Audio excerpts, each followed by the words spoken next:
அனைவருக்கும் வணக்கம். நாம் இப்போ பார்க்க போகிற தலைப்பு உறவு முறைகள். உற்றார் பெற்றார் என்பது வாழ்க்கையின் முக்கிய பங்கு வகிப்பவை.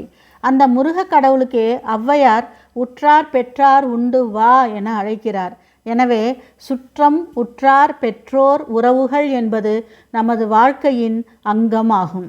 மன வாழ்க்கையின் ஆதார குழந்தைகள் முதல் உறவு அங்கு தொடங்கி மகன் மகள் என வளர்ந்து அக்கா அத்தான், தங்கை தம்பி, சித்தப்பா சித்தி, பெரியப்பா பெரியம்மா, மாமா அத்தை, தாத்தா பாட்டி என ஒரு பட்டியல் வைத்திருக்கிறோம். இதன் மூலம் அத்தை மாமா பிள்ளைகள், சித்தப்பா பெரியப்பா சித்தி பெரியம்மா என அவர்களது குழந்தைகள் என இது தொடர்கிறது.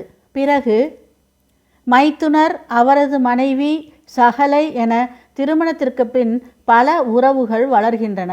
சம்பந்தி, அவர்களது வகையில் வரும் பல உறவுகள் என்று இதில் பல சொல்லத் தவறிய உறவு முறைகளும் உண்டு. ஆனால் நாம் இங்கு கவனிக்கப்பட வேண்டியது 1000 உறவுகள் இருந்தும் நாம் எவ்வாறு கையாளுகிறோம் என்ற கருத்தில் யோசித்தால் இதில் ஒவ்வொரு நிலைக்கும் ஒரு உறவு முக்கிய உறவு. மாமனார் மாமியார், அவர்களது உடன்பிறப்புகள் என அங்கும் உறவுகள் தொடர்வதை காண்கிறோம். உறவுகள் 1000 வளர்கிறது. ஆனால் நாம் ஒவ்வொரு உறவையும் ஒரு இடத்தில் நிறுத்தி வைத்து அதற்கு என ஒரு தனியான ஒரு இடத்தை உருவாக்கி வைத்து விடுகிறோம். அதாவது அவரவர்களுக்கு என ஒரு எல்லை என்றும் அல்லது இவர்கள் இப்படித்தான் என முத்திரை குத்தி அவர்களை ஒரு இடத்தில் உட்கார வைத்து விடுகிறோம். அம்மா என்றால் அன்பானவர், அப்பா என்றால் சட்டதிட்டங்களை வரைமுறைகளை வகுப்பவர், தாத்தா பாட்டி என்றால் விருப்பமிருந்தால் உறவாடுவார்கள், இல்லையெனில் ஒதுக்கி வைப்போம் என்றும், சித்தப்பா பெரியப்பா போன்றவற்றில் ஒரு எல்லைக்கோடு வகுப்போம். மாமா அத்தை என்றால் மிகவும் நெருக்கமாகவும் அன்பானவர், சலுகையானவர் என்றும் நாமே நம் மனதில் ஒரு எண்ணத்தை உருவாக்கி கொள்கிறோம். இவையெல்லாம் விட மாமனார் மாமியார் நாத்தனார் என்றால் குறை கூறுபவர்கள், நம்மை அடிமைப்படுத்துபவர்கள். நம் மனதில் அவர்களுக்கு இடமே இல்லை. தேவை என்றால் இழைவோம், வேண்டாம் என்றால் சாப்பாட்டில் ஊறுகாய் போல இலையின் ஒரு ஓரத்தில் வைத்து அதை தொடவும் செய்வோம், தொடாமலும் விட்டு விடுவோம். குடும்பத்தில் அவர்களை ஒரு ஓரத்தில் வைத்து விடுவோம். இதில் மருமகன் மருமகள் நிலையோ சொல்ல முடியாத சிக்கல்கள் என நாமே நமக்குள் ஒரு வட்டம் போட்டு வைத்திருக்கிறோம். குறைகளும் அம்மா அப்பாக்களுக்கும் உண்டு.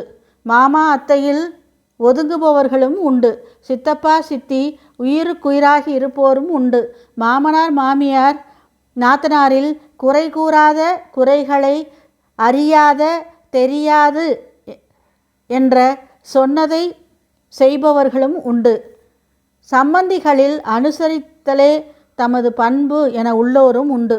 இவற்றையெல்லாம் இங்கு நினைவு காரணம் உறவுகளை அதன் பெயரை கொண்டு ஒரு விதியை வகுக்காமல் மனிதர்களின் குணங்களை பாருங்கள், அவர்களின் தன்மையை கவனியுங்கள், உணருங்கள், அதற்கேற்ப அன்பை பொழியுங்கள். அன்பு ஒன்று தனது வாழ்வின் பிரதானமாக என்று நினைத்து நல்ல இதயங்களை நாட்டில் நிலைநிறுத்தி அவர்கள் நம் அருகிலும் உண்டு என்பதை உணர்ந்து நமது உறவின் அன்பை உண்டாக்கி அதை எல்லையில்லாமல் வளர்த்து உறவாடி மகிழ்வோம். உறவுகளில் பல வகைகள் உண்டு. அவர்களுக்கு பல குணங்களும் உண்டு. நல்லவைகளை எடுத்துக்கொண்டு அவர்களை நம்மோடு அனுசரித்து உறவாடி மகிழ்வோம். நன்றி, வணக்கம். மீண்டும் சந்திப்போம்.